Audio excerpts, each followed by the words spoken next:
coaching et j'avais intitulé ce webinaire Comment vendre sans vendre.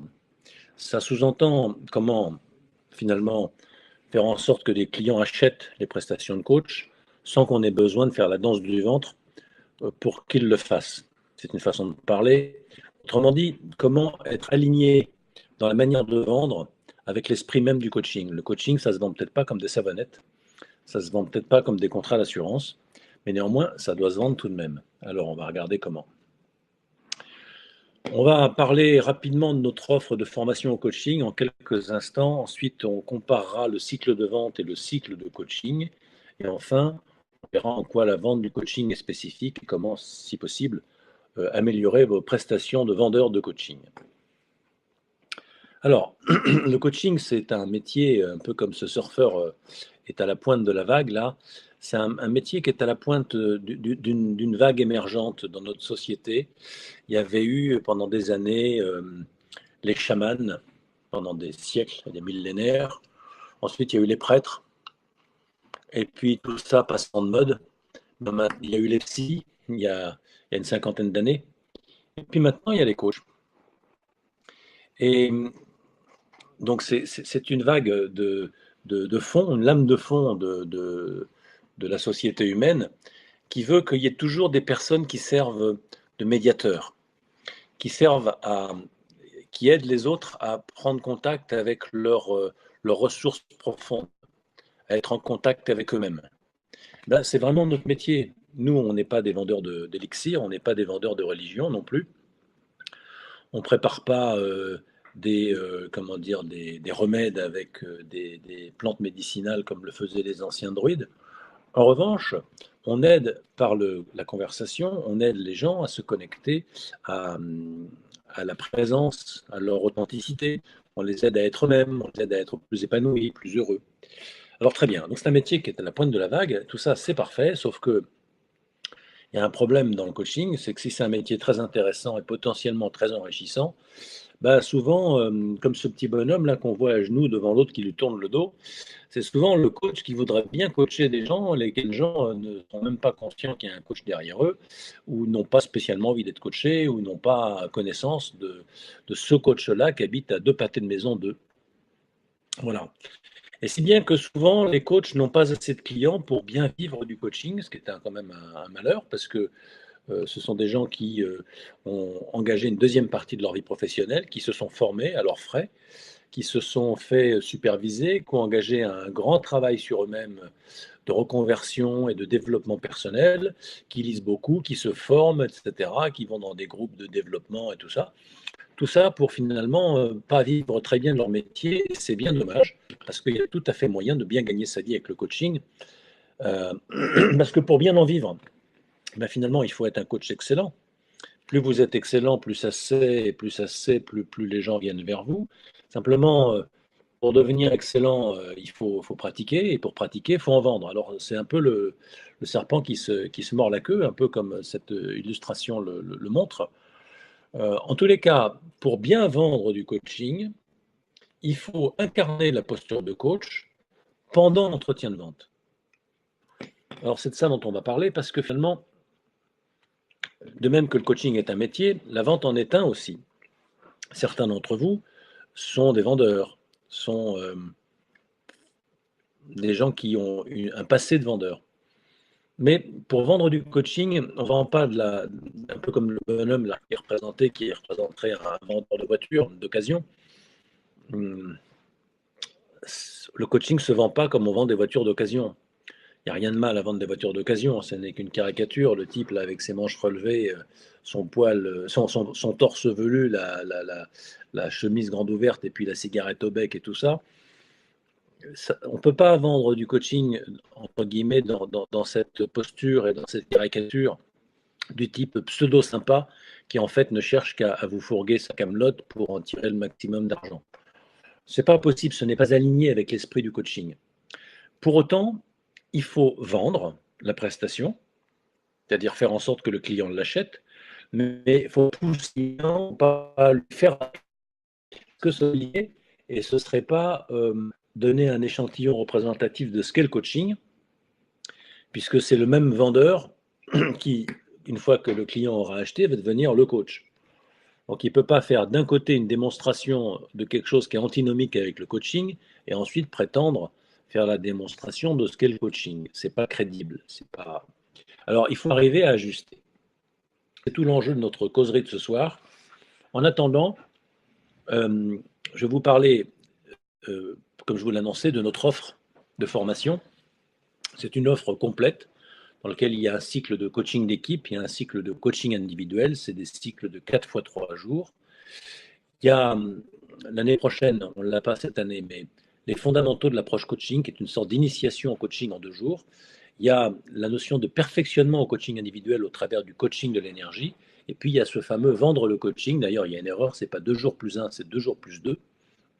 Puisque vous savez que nous travaillons toujours avec la symbolique des 4 éléments, des 4 énergies, terre, eau, air, feu. Et donc, dans vendre le coaching aussi, il y a la terre, il y a l'eau, il y a l'air, le feu, ça fait 4 jours. De même que pour le perfectionnement au coaching individuel, il y a 4 jours aussi. Et puis le carré en bas, là tout vert, c'est le club de coach. C'est 4 journées par an, une journée dédiée à chaque énergie, où on se retrouve une vingtaine de coachs sur Paris et une dizaine sur Lyon, pour échanger leurs pratiques, pour envisager des synergies commerciales, pour faire un peu de recherche et développement ensemble, pour un certain nombre de choses intéressantes à vivre et à partager dans une franche camaraderie, on va dire. Par exemple, on a parlé du coaching par le corps, on a parlé de l'art-thérapie dans le coaching, on a parlé des jeux dans le coaching d'équipe. On a parlé de toutes sortes de sujets finalement cette année, et on fait du co-développement, on fait, il y a aussi des apports. Donc le club de coach est un club qui est payant, on s'y inscrit pour 1 an. Il y a ces 4 journées qui servent à se co-développer avec des collègues avec qui on s'entend plutôt bien. Voilà, donc je vous ai parlé de notre offre. Là, je montre comment un des parcours de professionnalisation, de coaching d'équipe ou de coaching individuel sont construits. Vous retrouvez la symbolique bleu, vert, jaune, rouge, qui représente chacun un module de terre, d'eau, d'air, feu. Donc, ça commence par un autodiagnostic de votre style énergétique à vous. Ensuite, il y a les 4 modules avec du travail intercession en sous-groupe et puis des intersections, des expérimentations pardon, chez les clients. Il y a 2 séances de supervision individuelle qui sont incluses dans le cycle. Et puis, il y a une évaluation ensuite qui est faite par un référentiel de compétences qu'on vous fournit. Il y a la certification et puis par la suite, il y a éventuellement le club de coach pour ceux à qui cela convient. Voilà. Qu'est-ce qu'on apprend dans ces formations?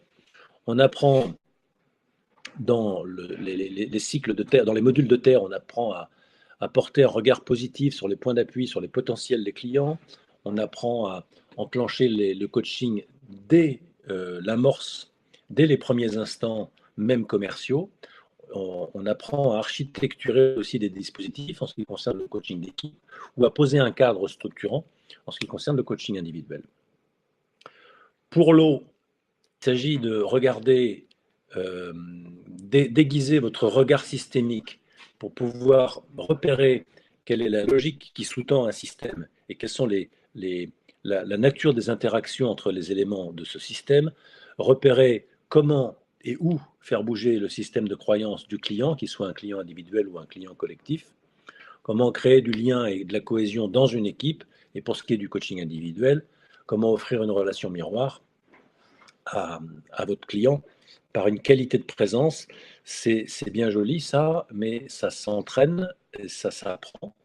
Ça ne se décrète pas sous prétexte que vous avez été formé au coaching. Ce n'est pas pour autant que vous avez une grande qualité de présence. Donc il faut le travailler profondément parce que c'est ça votre outil de travail. C'est votre fonds de commerce. La qualité, la manière dont vous vous engagez dans la relation avec votre authenticité, avec votre humilité et avec votre chaleur humaine. Finalement, on pourrait dire aussi bien votre humanité. Dans l'air, le module qui est en orange, c'est comment provoquer l'insight, c'est-à-dire comment provoquer la prise de conscience, que ce soit chez un client collectif ou un client individuel, pour orienter des solutions, comment accompagner les clients à se bâtir des solutions out of the box, en étant créatif, en accouchant d'une vision et en ayant envie de se mobiliser pour atteindre les résultats visés. Et puis enfin, évidemment, une fois qu'on a appris tout ça, bah, il faut encore apprendre à, à accompagner le client jusque dans l'action, jusque dans les engagements, jusqu'à dans la projection sur le résultat. Et c'est ce qu'on vous apprend dans les modules rouges, les modules de feu. Alors, qu'est-ce qui fait que ces formations obtiennent de bons résultats? C'est que nous avons opté pour une pédagogie qui favorise résolument l'expérience et la pratique. 75% des apports, entre guillemets, théoriques, sachant qu'il n'y a pas beaucoup de théorie derrière tout ça, en tout cas pas chez nous, on a l'impression d'avoir affaire à des gens intelligents et qu'il n'y a pas besoin de leur expliquer 107 ans des trucs pseudo-compliqués qui en fait sont simples. C'est pas très compliqué, la théorie de la communication, de la relation. C'est difficile à vivre, mais c'est pas difficile intellectuellement à comprendre. Donc, on vous en donne un peu quand même, on modélise un petit peu, mais la plupart des apports, des outils, des méthodes sont transmises en avance par des articles, par des vidéos, par des e-books, de telle façon à ce que 75% du temps présentiel soit consacré à l'expérience, au training, au débriefing. Voilà. Et finalement, ce qui est intéressant pour vous, c'est pas de nous entendre vous donner des explications, c'est plutôt de vous permettre de pratiquer entre vous et de débriefer en finesse et en profondeur. L'état d'esprit, vos ressentis, les ajustements de la posture. Voilà. J'aperçois Pascal qui disait que le club de coach, c'était aussi une université d'été. En effet, on fait dans ce club de coach, merci Pascal de le rappeler, Pascal qui fait partie du club et qui a été formé chez nous au coaching d'équipe et donc qui s'intéresse à vendre le coaching, tant mieux, c'est une bonne nouvelle, parce que tu seras d'autant plus performante que tu t'entraîneras à la vente. Mais Pascal, je ne dis pas, j'espère, de choses indiscrètes sur toi. Pascal est une professionnelle de la vente. Et en même temps, elle devient professionnelle du coaching. Mais pour autant, on peut témoigner, moi aussi j'étais un professionnel de la vente avant de venir au coaching, mais il y a longtemps. Moi j'ai 56 ans, j'ai commencé le coaching, j'avais à peine, non, j'avais 30 ans, 31 ans, un truc comme ça. Donc, j'ai j'étais, j'ai eu du mal à m'adapter à la vente du coaching. Parce que soit je vendais pas, parce que je voyais vraiment pas comment faire la même chose pour le coaching que pour d'autres prestations de services que je vendais, soit je vendais un peu en push et c'était pas, ça ne convenait pas. Donc, j'ai eu besoin de réfléchir à ce que c'était que la vente du coaching et j'ai eu un peu de facilité à ça puisque j'avais déjà réfléchi à ce que j'étais vendeur, j'étais manager de vendeurs et j'étais formateur de vendeurs. Pendant toute la première partie de ma carrière, pour la Ségos notamment, j'ai animé pas mal de formations à la vente et au management des vendeurs. Donc, j'ai bien vu ce que c'est que la vente, mais il a fallu que je modélise ce qu'était la vente spécifique du coaching et je vais vous en parler dans un instant. Voilà. Alors, on en a fini, je crois, pour la petite page de pub. Encore que non, pour vendre le coaching, donc mais vous trouverez ce document n'est pas actualisé puisqu'il est dans une version en 3 jours. Or, nous sommes passés à une version en 4 jours. Donc, je vous montre pas ça. Si vous voulez des informations plus fraîches sur vendre le coaching, allez sur le site énergie-training.fr et vous verrez les prix, les modalités, les dates et tout ce qu'il faut pour vous inscrire. Et on va plutôt passer au scénario classique de vente. Je ne sais pas ce qui m'avait pris de mettre ces petites ballerines là, oui, c'était pour la vente classique. Alors, qu'est-ce que c'est que la vente? Vous avez un vendeur et un client potentiel ou un prospect, et au départ, vous avez une sorte de gouffre de l'anonymat, c'est-à-dire que le client ne connaît pas le vendeur, et le client, s'il a peut-être une demande, ne l'a pas encore formulée, si bien que le vendeur ne sait pas quelle est la demande et encore moins quel est le besoin du client. Donc il y a un écart entre eux et tout l'enjeu de la vente, c'est de réduire cet écart évidemment. C'est que le vendeur puisse rejoindre le client pour aller, grâce à,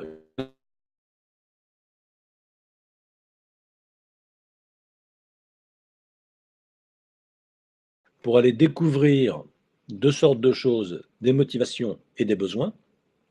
À partir de là, le vendeur classique de contrat d'assurance, de savonnette, de ce que vous voudrez, il va argumenter, il va tâcher de convaincre le client que son offre répond bien à son besoin et à sa motivation. Puis enfin, il va ramener le client de son côté pour lui faire conclure l'acte d'achat en signant le bon de commande. Ça, c'est le scénario classique de la vente. Alors, il y a une comparaison qu'on va faire maintenant entre vendre et coacher à différentes étapes. Vous avez vu là, j'ai mis un code couleur. Attendez, voilà. Phase contact, c'est bleu pour la terre. Phase connaître, la découverte des besoins, la découverte des émotions, de ce qui sous-tend le besoin du client, c'est l'eau, c'est vert. Ensuite, la phase conviction, c'est de l'argumentation pour trouver la solution, donc c'est vert. Puis enfin, la phase de conclusion amène vers le résultat et c'est rouge. Alors, de la même manière, on va retrouver maintenant ce code couleur. Je vous invite à lire avec moi ce tableau en le prenant de haut en bas, du bleu vers le rouge, de la terre vers le feu. Le vendeur, donc, en phase contact, il établit un contact et généralement, il s'évertue à être cordial. Tandis que le coach va plus profondément dans la relation dès le début de l'entretien, en créant une relation de confiance, en, en créant finalement un contexte d'intimité dans l'échange, ce que le vendeur aura plus de mal à faire. Parce que, évidemment, la finalité du vendeur n'est pas la même que celle du coach. Mais du coup, on va en déduire que le vendeur de coaching, autrement dit le coach qui cherche à vendre une prestation de coaching, il va établir le contact avec cordialité tout en allant plus loin que ne le ferait un vendeur classique et en créant dès que possible cette relation de confiance par un rapport entre guillemets intime, en tout bien tout honneur, c'est-à-dire un contact au travers de la conversation sur les sujets de fond qui motivent le client. Alors justement, dans la ligne verte, là, le vendeur va découvrir un besoin, une motivation au travers d'une demande qui, de la part du client, est implicite.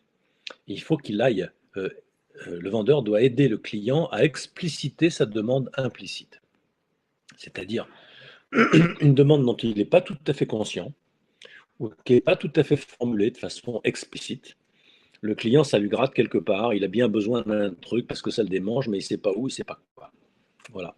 Et l'art de la vente, l'art du bon vendeur, c'est d'arriver à faire toucher du doigt concrètement et précisément par le client quelle est sa frustration et quel est son désir pour résoudre cette frustration. De son côté, le coach, quand il est entré en relation avec son client, qu'est-ce qu'il fait? Eh bien, il catalyse l'expression d'un besoin, d'une motivation, lui aussi, et il aide le client à formuler à travers un objectif explicite. Vous voyez le rapport? Dans les deux cas, il y a un passage de l'implicite à l'explicite. Dans les deux cas, il y a une forme de découverte des besoins, une découverte du cadre de référence du client. Donc là, c'est un rapport. Pour l'instant, les deux cases bleues sont presque identiques, les deux cases vertes sont presque identiques. Là où ça commence à différer, c'est dans l'air. Parce qu'une fois que le vendeur, a repéré la motivation et le besoin objectif du client, généralement, il le reformule. Il dit donc, si j'ai bien compris, monsieur ou madame le client, vous avez besoin de ça, ça, ça et ça. Ça répond à telle et telle motivation chez vous. Et voilà ce qui vous motiverait si on pouvait trouver une solution qui répondrait à tel et tel cahier des charges. Là-dessus, là-dessus, le client, si le vendeur ne s'est pas trompé dans sa reformulation, dit ben oui, c'est exactement ce que je viens de dire. C'est exactement ce qu'il me faudrait. Alors, vous avez une solution à proposer qui répondrait à ce cahier des charges que vous avez si bien résumé? Et là, le vendeur va commencer à argumenter, à chercher à convaincre, il va chercher à séduire, puis il va construire une offre en réponse aux attentes et aux motivations du client. Tandis que le coach, lui, va pas du tout chercher ni à convaincre ni à séduire, parce qu'à ce stade-là, il n'a rien à vendre. Je ne parle pas du vendeur de coaching, je parle du coach. Il va proposer des questions dont les réponses ne l'intéressent pas lui directement. C'est des questions miroirs qui invitent le client à se voir dans le miroir pour prendre conscience d'un certain nombre de choses. Donc, il va provoquer des insights, des prises de conscience par des questions dont il n'a pas besoin de comprendre les réponses. Et puis, il va accompagner l'émergence d'une solution par le client à partir son cadre de référence a été ouvert, qui a été élargi. Donc le client va pouvoir structurer une solution par lui-même et pour lui-même. Et le coach n'a pas de solution toute faite à dire, tiens, puisque c'est ça ta motivation et ton besoin, eh bien, si je te proposais ça, ça et ça, est-ce que ça répondrait? Ça, c'est le travail du vendeur, tandis que le coach, lui, ne vend rien. Simplement, il aide le client à s'acheter, à se vendre à lui-même une solution qu'il invente lui-même. Voilà. Ensuite, quand le vendeur a bâti son offre, eh bien, il fait en sorte que le client s'engage et qu'il l'achète en concluant la vente. Tandis que le coach, une fois que le client a bâti sa solution, eh bien, il va l'aider à se mettre en mouvement et à lâcher prise sur le résultat, de façon à pouvoir concentrer toute son énergie sur l'action. Voilà le parallèle qu'on peut faire entre deux démarches qui doivent être structurées, l'une et l'autre selon notre modèle de terre, eau, air, feu. J'espère que ça vous paraît clair et pas trop ésotérique mon propos, mais je suppose que non, d'après ce que tout le monde m'a dit sur ces genres de présentations, c'est plutôt très clarifiant. Alors, je vais vous proposer maintenant quels sont les savoir-faire d'un vendeur et les spécificités d'un coach, d'un vendeur de coaching. Un vendeur, dans la phase de contact, on dit qu'il a le premier pas qui est important, le premier sourire, le premier mot, la première poignée de main. Dans des pays où on se serre la main, dans des contextes où on se serre pas la main, il y a bien l'équivalent autrement. Mais ça, c'est l'art de la vente classique. On cherche à créer un climat d'accueil. Éventuellement, on propose le cadre de l'entretien. On dit, bon, bah alors, si on est bien d'accord qu'on se voit aujourd'hui pour parler de ça, ça et ça, on s'était rappelé, vous m'aviez appelé la semaine dernière et on s'était dit que l'objectif serait celui-ci. Voilà, on rappelle le contexte de l'entretien et l'objectif de l'entretien. On pose le cadre en disant que ça va durer 1 heure ou 1 heure et demie. Est-ce qu'on est bien d'accord que si, que ça? Et puis voilà. Quels sont les plus qu'il doit y avoir dans la vente du coaching par rapport à ça? Eh bien, c'est ce que j'appelle les plus, entre guillemets, de terre d'un coach. C'est que, alors même qu'on n'est encore que en train de vendre et pas en train de commencer à coacher, on n'est pas payé, la mission n'a pas démarré. Pourtant, dans une perspective systémique, le coaching commence toujours avant le coaching. De cette façon, on pourrait dire que ce qui arrive au client qui a acheté un coaching et qui vient à sa séance, ce qui lui est arrivé dans le taxi, ce à quoi il a pensé dans l'ascenseur, la rencontre qu'il a faite, le fait qu'il ait perdu son porte-monnaie avant, ou qu'il ait oublié son agenda avant de partir, etc. Tout ça, ça fait déjà partie de la dynamique du coaching. De la même manière, la vente du coaching fait déjà partie de la dynamique du coaching que le client va s'acheter. Donc, il faut logiquement incarner tout de suite, pendant la vente du coaching, ce que sera la posture du coach pendant le déroulement du coaching. Donc, il y a une sorte de qualité de présence qui doit démarrer instantanément. Dès lors qu'on est en contact avec le client, se mettre, il ne s'agit pas de continuer à penser à des trucs, à réfléchir à des choses, à espérer ceci, à penser cela, à préparer sa prochaine question. Tout ça, c'est du bullshit. Ce qui marche en coaching, c'est d'être complètement présent, complètement disponible et je dirais intensément et de façon consistante présent. Parce qu'évidemment, présent, vous n'êtes pas absent, sinon on n'en parlerait pas.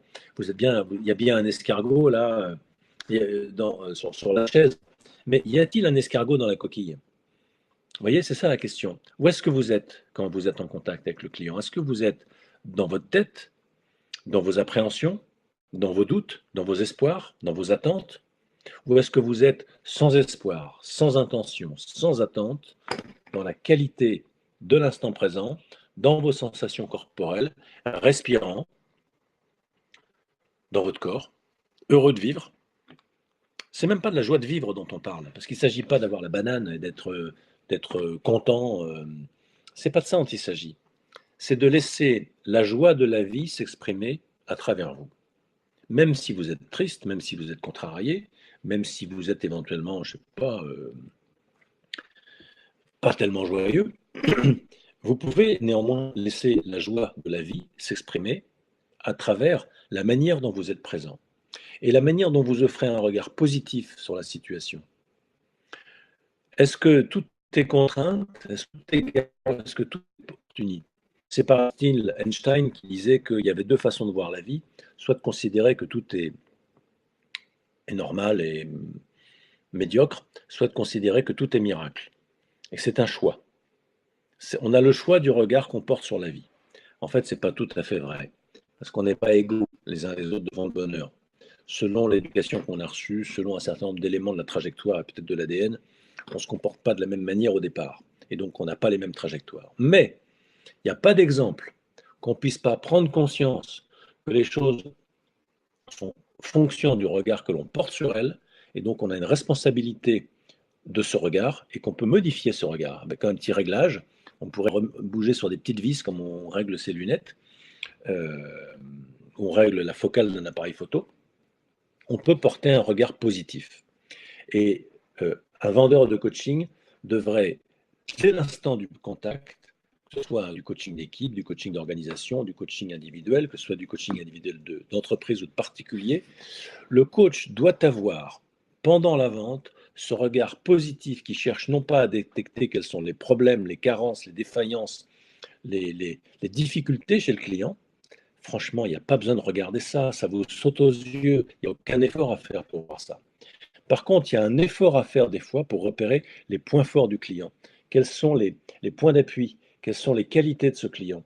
Quelle est sa signature intrinsèque dont il peut être fier? Quelles sont les forces qu'il a à son actif qu'il va pouvoir mobiliser pour réussir à atteindre ses objectifs? Si vous avez ce regard-là, pendant la vente du coaching, pendant l'entretien de vente, le client aura envie de travailler avec vous parce qu'il va déjà être valorisé par son regard, alors que vous n'avez rien dit. Vous avez juste regardé comme il faut ce qu'il faut. Alors si en plus vous faites du feedback, si en plus vous savez valoriser certaines choses, on va en parler dans un instant, ce sera encore mieux. Mais des fois, le mieux est l'ennemi du bien. Des fois, juste regarder ce qui est de positif et regarder positivement avec bienveillance des choses qui ne le sont pas tellement, comme des doutes que le client a sur lui-même, comme des complexes qu'il a d'infériorité ou de supériorité, mais le regarder sans jugement, le regarder avec amitié et le regarder avec perspicacité, en toute lucidité. C'est un regard très positif et ça donne du pouvoir au client. C'est ce que les Américains appellent l'empowerment. Voilà. Puis troisième chose que devrait faire un coach quand il vend le coaching, c'est de chercher à contractualiser le plus vite possible. Non pas à signer un contrat de coaching en disant bon alors on est bien d'accord, vous allez m'en acheter pour 8 séances hein, à 400 € de l'heure. C'est pas ça contractualiser. Contractualiser, c'est dire dès le début de l'entretien, si vous deviez travailler sur vous-même en coaching, quels seraient les objectifs que vous aimeriez atteindre? Qu'est-ce que, si vous atteigniez ces résultats que vous venez de m'indiquer et qui vous font envie, qu'est-ce que ça changerait dans votre vie? Et si donc on était déjà maintenant dans cette situation où vous auriez déjà atteint les résultats que vous cherchez à atteindre, peut-être au travers du coaching, qu'est-ce que vous feriez de différent à partir de maintenant? Voilà. Et là, on est déjà en train de pratiquer des techniques de coaching, de contractualisation, alors même que le coaching n'est pas commencé. Ce qui donne un échantillon témoin extrêmement probant au client de ce que sera le coaching, puisque finalement on est déjà en train d'en faire. Voilà. Alors, dans le parallèle toujours entre la vente et le coaching, un vendeur, qu'est-ce que ça fait dans la phase donc, de découverte des besoins, la phase qu'on a appelée de contact, connaître, convaincre, conclure, donc la phase connaître qui correspond à l'énergie de l'eau. Un vendeur, ça cherche, comme je le disais tout à l'heure, à découvrir les besoins et les motivations du client, puis ensuite ça reformule le problème et les frustrations, de façon à ce que le client à qui on a bien enfoncé la tête sous l'eau en disant alors, tu en as besoin de ce truc, hein, parce que ça te coûte très cher, cette mauvaise solution que tu as, ou cette carence dans ton système. Donc tu as vraiment très envie d'acheter un truc qui répond à ton objectif, on est bien d'accord, à ton besoin, à ton problème, à ta frustration. Voilà, c'est ça que doit faire un vendeur. En tout cas, c'est ça la théorie des ventes, mais c'est frappé au point du bon sens, et puis c'est comme ça que ça marche. Que vous soyez sceptique ou pas, si vous avez un peu d'expérience en vente, vous savez que c'est comme ça que ça marche.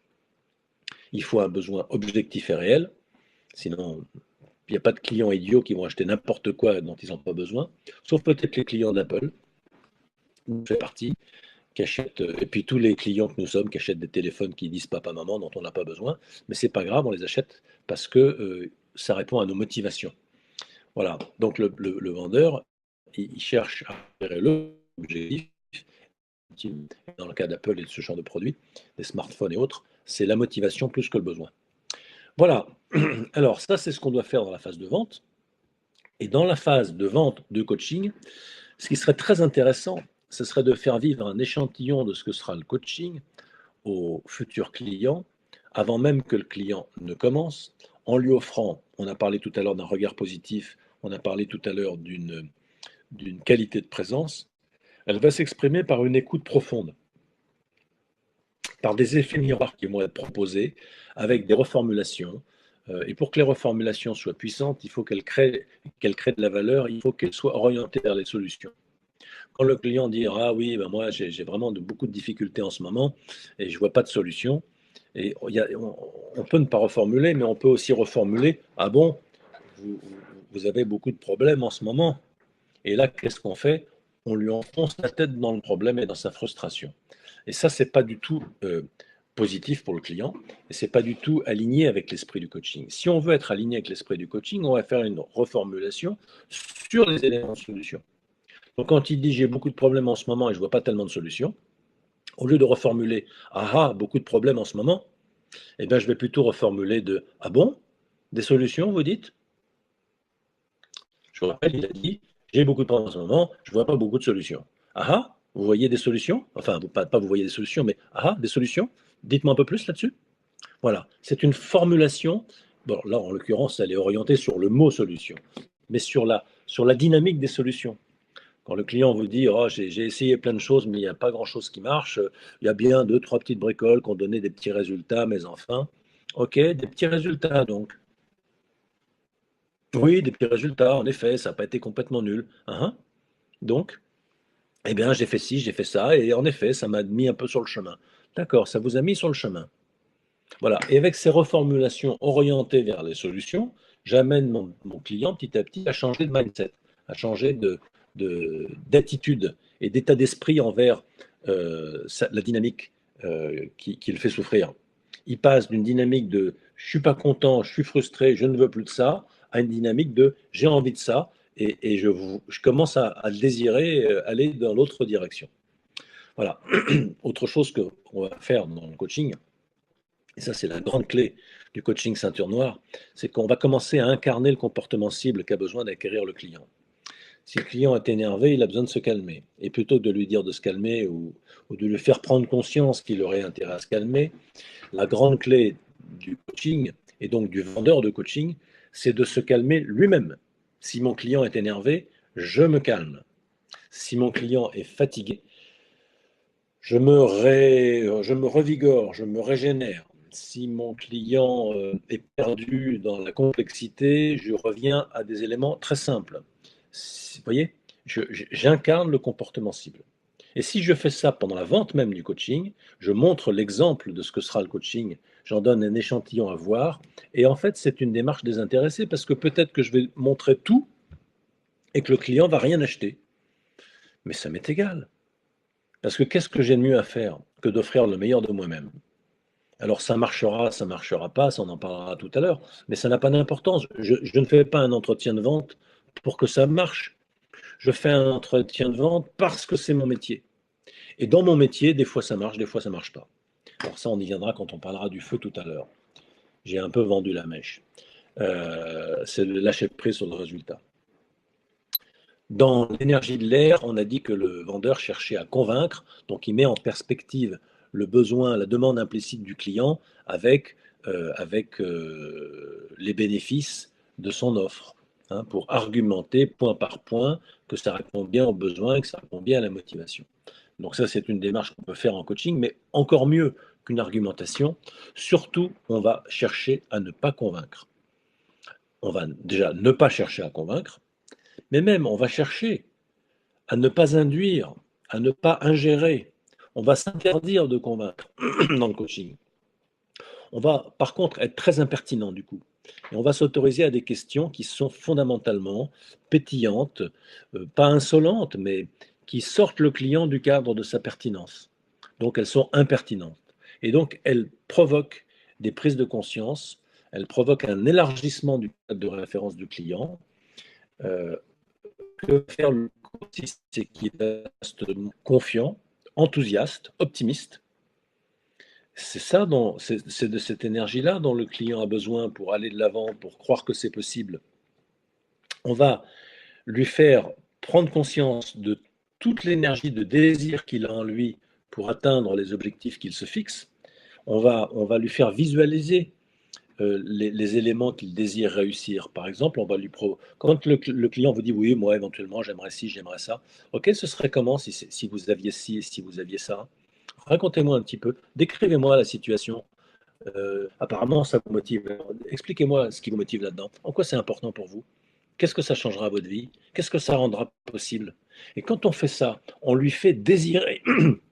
Excusez-moi, j'ai un peu un chat dans la gorge ce soir. On lui fait désirer l'atteinte de l'objectif. Et de cette manière, on fait naturellement émerger des éléments de solution à partir de la conversation de coaching. On va passer au feu. Je vois le temps qui passe, il ne faut pas que je m'éternise trop longtemps.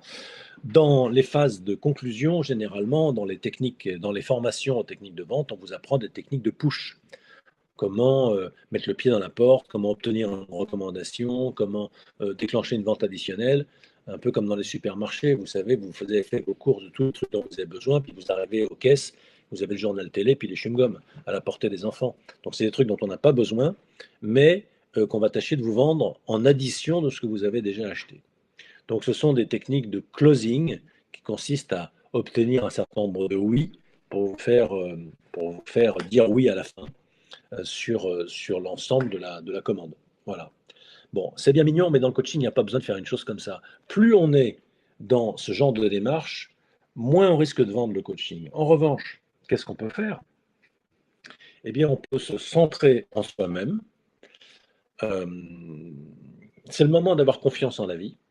C'est le moment d'avoir confiance en soi. C'est le moment d'avoir confiance en l'autre. Après tout, ce client n'a peut-être pas besoin d'un coaching. Qu'est-ce que vous en savez, vous? Pourquoi il faudrait qu'il achète un coaching?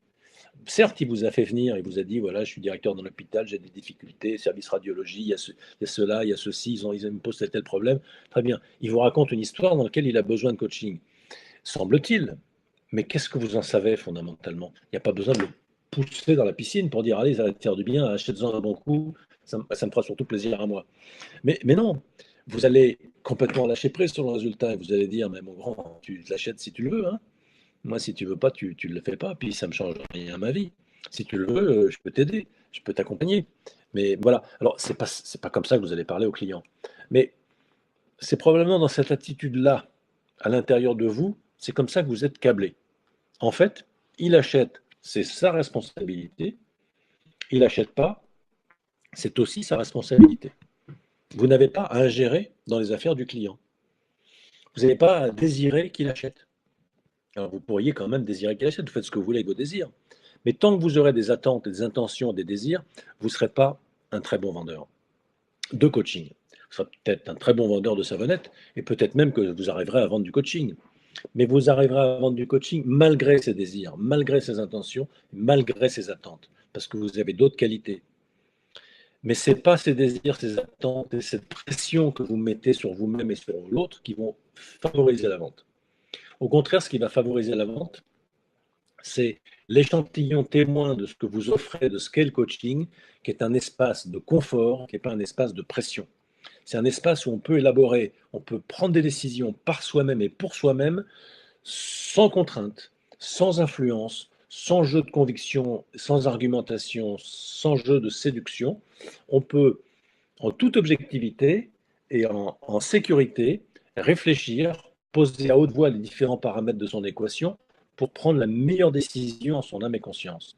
Eh bien, si la vente de coaching se passe dans le même climat que se passera le coaching, si la personne en a besoin et si elle en a envie, elle est bien assez grande et bien assez intelligente pour repérer quand même que ça a l'air surhumanement bien de travailler avec celui-là ou celle-là. Parce qu'elle est vraiment sympa, elle a vraiment un regard positif, elle offre une vraie écoute, elle a une grande qualité de présence. Cette personne n'a pas cherché à me pousser, à me convaincre, ni quoi que ce soit, ni à me vendre quoi que ce soit. Simplement, elle est généreuse et elle m'offre un miroir qui me fait voir à moi des choses que le coach ne comprend peut-être pas ou n'a peut-être même pas vues, mais ça n'est pas grave, car ça ne le regarde pas. Je suis vraiment l'acteur de mon coaching. Sans un travail, je par moi-même et pour moi-même. Et le coach a la discrétion et le tact de ne pas se mêler de mes affaires. C'est très respectueux de sa part, je lui en suis très reconnaissant et donc je l'ai choisi comme coach parce que le courant passe bien, parce que ça me va bien d'être traité comme ça. Voilà. Alors, il y a éventuellement la technique aussi que j'ai marqué sur le slide, là, la technique de débrief de l'entretien. Avant la conclusion, dans un coaching, on pourrait dire à un client, écoutez, supposons que votre objectif soit atteint, c'est le cas à peu près, j'ai l'impression. C'est vrai ou pas? Alors le client dit oui, c'est vrai, c'est atteint, très bien. Ok. Je vous propose qu'on débriefe cet entretien. Par quelles étapes vous êtes passé? Qu'est-ce qui vous a permis d'atteindre ce résultat? Quelles sont les prises de conscience que vous avez faites? Avec quoi vous allez en ressortir concrètement de cette séance? Voilà, avant même que l'entretien soit fini, on commence déjà à le débriefer, ce qui offre un regard méta au client, ce qui lui permet d'être encore plus conscient, non seulement du contenu du plan d'action qu'il est en train d'élaborer, mais aussi du processus qu'il est en train de vivre à l'intérieur de lui-même et qui lui permet d'accoucher de ce contenu. Donc, si dans un entretien de vente, de coaching, avant la fin, on peut dire bah, finalement, vous en êtes où là? Au début de cet entretien, vous aviez tel et tel objectif, je me trompe, c'est bien ça, hein, c'est ce que vous m'aviez dit, d'accord? Et là maintenant, on en est à 50 minutes d'entretien, il reste à peu près 10 minutes. Par quoi vous aimeriez conclure cette première échange entre nous? Qu'est-ce que vous pourriez me retourner comme feedback sur l'impression que je vous ai faite et sur votre envie de travailler en coaching? À ce stade, comment est-ce que vous avancez dans votre projet, dans votre réflexion sur vous-même? Voilà. On pose des questions de débrief, on propose des questions de débrief aux clients. Et puis il y a aussi la technique de l'engagement dans un premier pas en disant, bon, ok, alors maintenant on fait quoi? C'est quoi la prochaine étape entre nous deux? Euh, Qu'est-ce qui vous ferait avancer d'un pas, d'un petit pas vers votre décision de passer à l'acte? Je sais pas quoi, vous vouliez conduire ce grand projet là. Qu'est-ce que vous allez mettre en œuvre comme petit pas qui vous rapprocherait de ce passage à l'acte, de lancer le projet? Et quand il vous répond sur les petits pas qu'il pourrait mettre en œuvre pour se rapprocher du résultat qu'il vise, il est en train implicitement de vous raconter les petits pas qu'il va faire pour acheter ce coaching. Parce qu'il est déjà en train d'y rentrer dans le coaching. Il est déjà en train d'en apprécier les effets. Puis vous le sentez bien, le coaching, il est vendu ou il n'est pas vendu. Parce qu'en fait, ce que je suis en train de vous dire, c'est que la meilleure façon de vendre du coaching, c'est pas d'en vendre, c'est d'en faire.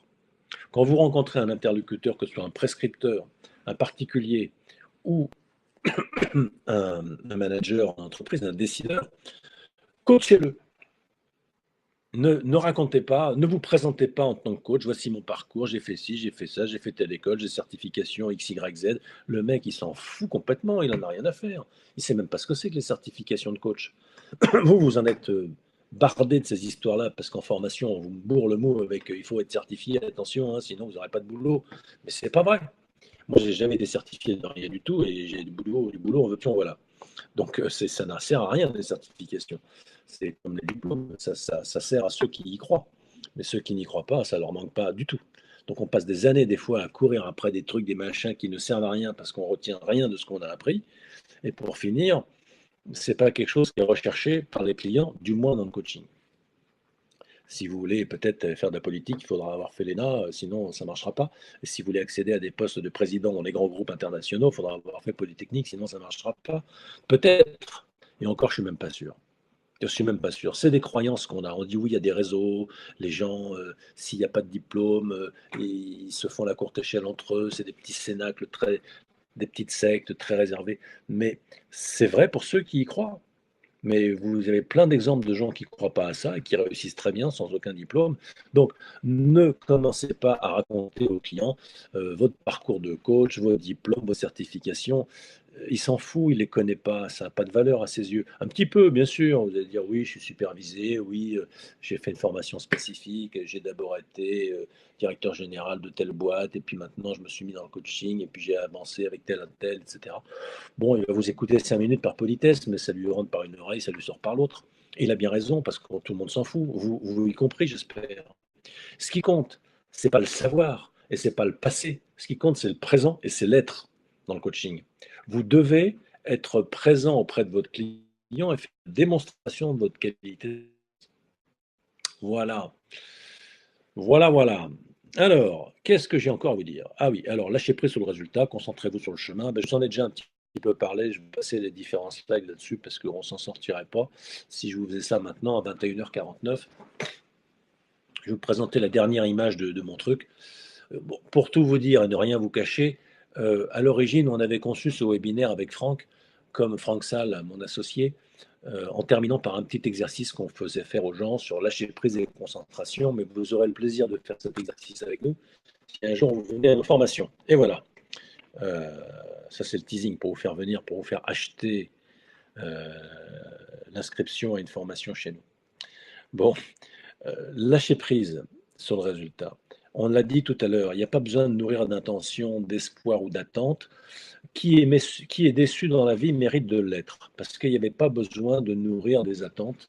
Les attentes sont forcément déçues. C'est la nature même des attentes que d'être déçu. Donc, le mieux, c'est de ne pas avoir d'attente. Le mieux, c'est d'être totalement disponible, totalement ouvert, totalement généreux, je dirais même totalement désintéressé. Ça ne veut pas dire qu'on s'en fout, ça veut dire qu'on accepte par avance que la situation soit ce qu'elle soit ce qu'elle sera. Et on est bien, on n'attend pas que la situation soit positive pour se sentir bien, on est bien maintenant. Et c'est probablement juste parce qu'il y a un maintenant que la situation sera positive après. Dans la vie, on fait généralement l'inverse, qui est une forme de névrose. On voudrait se sentir, comment dire, on voudrait que les choses s'arrangent pour pouvoir se sentir bien. Or, il faut se sentir bien pour que les choses s'arrangent. Dans la vente, c'est exactement pareil. Si vous voulez que les gens vous achètent du coaching, soyez coach, lâchez prise sur le résultat, soyez détendu, soyez heureux d'être coach et les clients vont venir à vous. Les opportunités vont venir, les gens vont vous appeler, des gens qui ne vous connaissent pas, ils vont vous rencontrer. Vous allez rencontrer quelqu'un dans un train qui va vous dire, et vous, qu'est-ce que vous faites comme boulot? Ah, coach, ah bah justement, j'en cherche un. C'est-à-dire, où est-ce que ah bah dites donc, vous habitez dans la même ville que moi. Alors ça, pour une aubaine, c'est quand même étonnant, cette synchronicité. Alors, justement, ce matin, je me disais, il faudrait bien que je rencontre un coach, etc. C'est ça qui va se passer dans votre vie. Vous n'aurez pas des efforts à faire de chercher votre agenda, tous vos contacts pour les rappeler. Allô, il faut qu'on déjeune ensemble, il faut que je te raconte mon projet, pati pata. Je ne dis pas que c'est de la connerie, mais c'est pas comme ça que ça marche la vie. Faites ça. Appelez les gens, invitez-les à déjeuner, racontez-leur vos histoires de coach, ça les intéressera 5 minutes. Mais le mieux, c'est de rien faire du tout. Le mieux, c'est d'être heureux, c'est de faire du bon coaching, c'est d'incarner la posture de coach. Et quand vous vous déplacez dans la rue ou dans le désert, vous rencontrerez un bédouin, mais celui-ci, il aura besoin de coaching. Et il vous dira, c'est incroyable qu'il faut que j'aille jusque dans le désert pour te rencontrer. Parce que vous êtes disponible, parce que vous incarnez cette posture et parce que vous faites du coaching tout le temps. Et donc, il y a plein de gens qui s'en foutent et que ça n'intéresse pas, mais il y a aussi plein de gens qui s'en foutent pas et que ça intéresse. Donc, quand ils rencontrent quelqu'un qui fait du coaching et qui l'est coach, et qui l'est en l'incarnant pour de vrai, eh ben, ils ne sont pas fous, ils le voient tout de suite. Et donc, ils s'intéressent, ils s'accrochent. Et là, ils disent, mais c'est quoi que... C'est du coaching, ça? Mais ça vaut combien? On peut en acheter ou pas? Pour prendre un ticket, pour s'inscrire, comment on fait? Ça, c'est rudement bien. Un peu comme vous leur proposez une boisson délicieuse, ils disent, c'est bon ça, je peux en avoir encore, on peut en acheter? Vous savez, quand vous allez en vacances quelque part et je sais pas, vous buvez de l'huile d'olive en Espagne ou en Italie, vous dites, waouh, elle est vachement bonne ton huile d'olive là, je peux en ramener ou pas? Ouais, je peux t'en acheter trois quatre bouteilles là. Le vendeur, il n'a rien besoin de faire, il suffit simplement qu'il vous mette de l'huile sur vos tomates et vous trouvez que c'est délicieux. Ben, c'est ça, c'est la même chose. Comment vendre du coaching sans vendre votre âme? Sans vous vendre. Il faut juste être vous-même, mais à condition d'être coach. Parce que si vous êtes vous-même en faisant du conseil ou en faisant, je sais pas quoi, des timideries ou des imbécilités, eh ben, ça fera pas, ça fera, voilà, ça va pas faire une démonstration de coaching. Mais il ne s'agit pas de vouloir faire une démonstration. Il s'agit juste d'incarner la posture et de donner avec tout votre cœur le meilleur de vous-même à chaque instant auprès de chaque personne que la vie vous fait l'honneur de vous présenter. Vous rencontrez quelqu'un dans un café, quelqu'un dans le métro, quelqu'un dans un taxi, quelqu'un dans le hall d'un hôtel. Vous parlez un peu et puis vous voyez ce qui vous intéresse vraiment à l'autre. Vous posez des questions, évidemment des questions impertinentes, parce que c'est votre métier, c'est votre déformation professionnelle. Et aussitôt, ça fait connexion. Alors ça ne veut pas dire que la personne va vous acheter du coaching tout de suite, ni à chaque coup. mais ça vous entraîne. Et puis ça crée, je dirais, un champ magnétique autour de vous. Ça crée un rayonnement. Et il y a des personnes qui, du coup, vont être attirées par vous, alors même qu'elles n'étaient pas à l'hôtel quand vous avez parlé, quand vous avez fait du coaching avec la personne dans l'ascenseur. Mais c'est parce que vous avez fait ce coaching gratuit, désintéressé, généreux, pas sauvage. Vous n'allez pas coacher les gens en 5 minutes dans l'ascenseur parce que vous les rencontrez pendant qu'ils promènent leur chien. Mais d'une certaine manière, vous allez avoir cette attitude de regard amical, de regard positif, de regard pétillant, de questions un peu décalées, de permission que vous donnez à vous-même et de permission que vous donnez aux autres en étant dans un regard non jugeant et en étant malicieux et optimiste. En faisant tout ça, vous incarnez la dimension coach et il y a des gens de l'autre côté de la planète qui vont tomber sur votre article que vous avez mis sur Internet ou sur LinkedIn. Il y a des gens qui vont tomber sur votre vidéo et comme vous incarnez ça, ça va les toucher. Alors, il y en a plein qui vont les regarder, vos vidéos, et qui vont dire que c'est casse-pied, c'est pas intéressant. Il y en a plein qui vont pas les voir. Mais ça n'a aucune importance. Parce qu'il y en a aussi quelques-uns qui vont les voir et ça suffit largement pour vous faire vivre. Et vous faire vivre très bien, pardon, si vous savez aimer la vie que vous avez, au lieu d'avoir la vie que vous aimeriez. Ça aussi, c'est un changement de paradigme.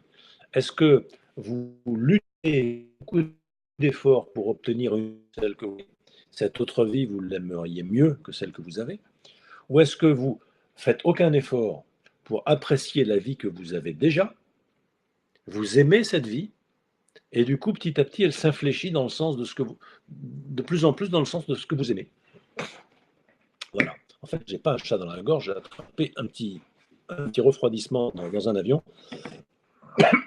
et c'est la fin du truc qui m'irrite un peu la gorge sèche. Il faudrait que je prenne un petit bonbon ou je sais pas trop quoi, mais c'est pas très grave. Voilà, les amis, je vous invite à lâcher prise sur le résultat. N'essayez pas d'être des bons vendeurs, n'essayez pas de bien vendre, faites-le. Je disais cet après-midi à une personne, quand vous mordez dans une pomme et que vous la trouvez bonne, est-ce que vous faites des efforts pour la trouver bonne? Si vous n'aimez pas les pommes, on prend un autre exemple. Mais si vous aimez les pommes, vous ne faites pas d'effort pour aimer la pomme. Vous l'aimez, c'est tout.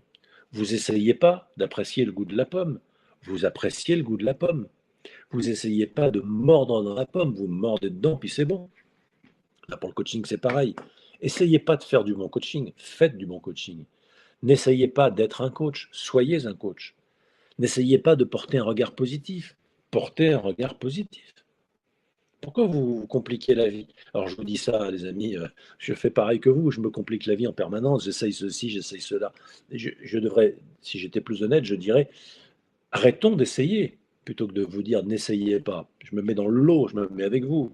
N'essayons pas, ça ne sert à rien d'essayer.